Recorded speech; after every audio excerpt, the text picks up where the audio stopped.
ఒక ఎకరం పందిరి వేశారు. ఇలాంటి విత్తనం దాదాపు ఎక్కడ నుంచి చూడాల. ఈ విత్తనం కోసం అని చెప్పి కొంత పొట్ల దాదాపుగా 3 టన్నుల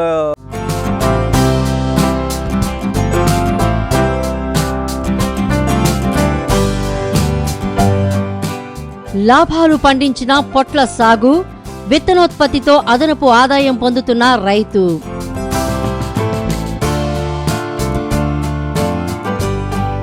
కాయ కష్టాన్ని నమ్ముకొని సంవత్సరం పొడవునా కూరగాయలు సాగు చేసే చిన్న సన్నకారు రైతాంగం ఏదో ఒక సీజన్లో మంచి ఆర్థిక ఫలితాలు సొంతం చేసుకుంటున్నారు. ముఖ్యంగా పందిరు కూరగాయలు సాగు చేసే రైతాంగానికి ఫలితాలు మరింత మెరుగ్గా ఉన్నాయి.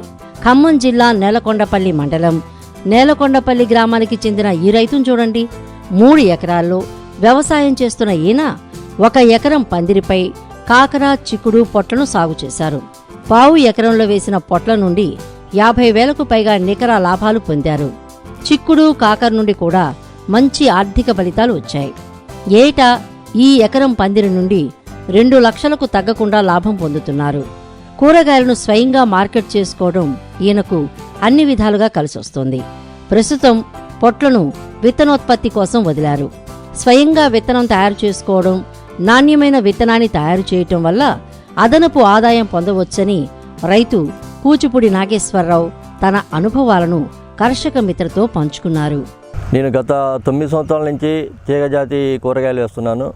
ఈ తీగజాతి పందిళ్ళకి ఈ హార్టికల్చర్ వారు సబ్సిడీ ఇచ్చారు.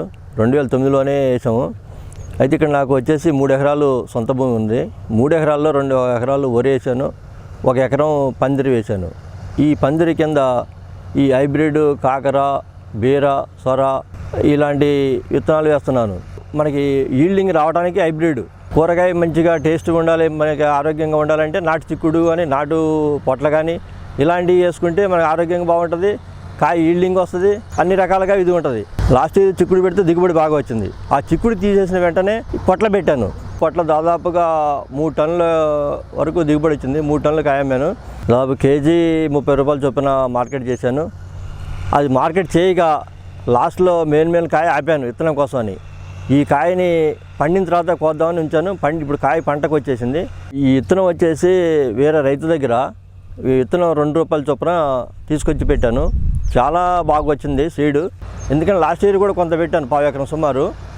రైతులు కాయ విత్తనం బాగుందని చెప్పి ఎక్కువ శాతం తీసుకెళ్తున్నారు. దాదాపు కాయ వచ్చేసి 6 నుంచి 7 అడుగులు సుమారు వస్తుంది.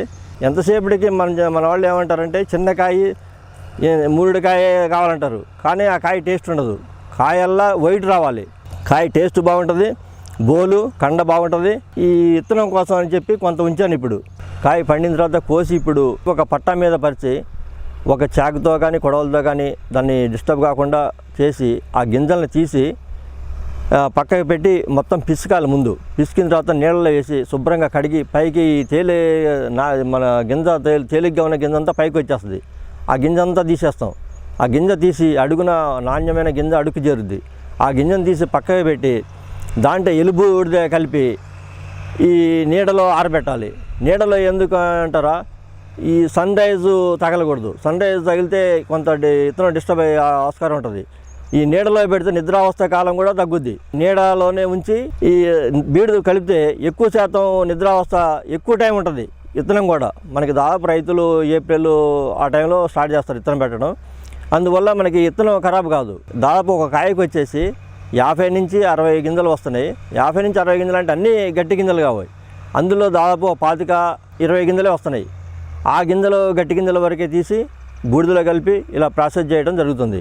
ఇలాంటి విత్తనం దాదాపు ఎక్కడి నుంచి చూడాల. విత్తనం బాగుందనే ఆసక్తి గల రైతులకి ఇవ్వాలన్న నా కోరిక. ఈ విత్తనం వచ్చేసి 2 రూపాయల చొప్పున తీసుకెళ్తున్నారు.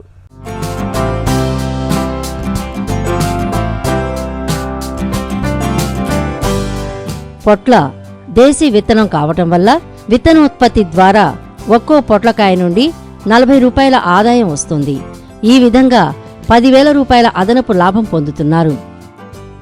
ఇప్పుడు కాకర, సొర, ఇలాంటి బీర ఇలాంటివన్నీ హైబ్రిడ్ మన షాప్లోనే తెచ్చుకుంటాం విత్తనాలు, కానీ మనం సొంతంగా చేసుకోలేము అవి. అయితే ఈ పొట్ల, చిక్కుడు ఇలాంటివి ఏంటి మన రైతు సొంతంగా తయారు చేసుకోవచ్చు. మేలు రకమైన గింజల్ని రైతులకి ఇవ్వడానికి ఆస్కారం ఉంటుంది. ఆ మేలు గింజలు మనం పెట్టుకోవడానికి వీలు ఉంటుంది. విత్తనం ద్వారా కూడా కొంత ఆదాయం నాకు లభిస్తుంది. అందువల్ల నాకు పొట్ల చాలా లాభదాయకంగా అనిపిస్తుంది. ఈ పొట్లను తీసేసి కాకర పెడదాం అనుకుంటున్నాను. కాకర నాకు వచ్చేసి సమ్మర్లో ఈల్డింగ్ వస్తుంది, అది లాభదాయకంగా ఉంటుంది అనుకుంటున్నాను. ఈ వీడియో మీకు నచ్చినట్లయితే లైక్ చేయండి. కర్షక మిత్ర యూట్యూబ్ ఛానల్ను సబ్స్క్రైబ్ చేసుకోండి. మరిన్ని తాజా కార్యక్రమాల కోసం పక్కనున్న గంట సింబల్ నొక్కండి. ఖచ్చితంగా మీ అభిప్రాయాన్ని కామెంట్ రూపంలో తెలియచేయండి. ఈ వీడియోను షేర్ చేసి మరింత మంది రైతులకు ఈ సమాచారం చేరువ చేయండి. ధన్యవాదములు.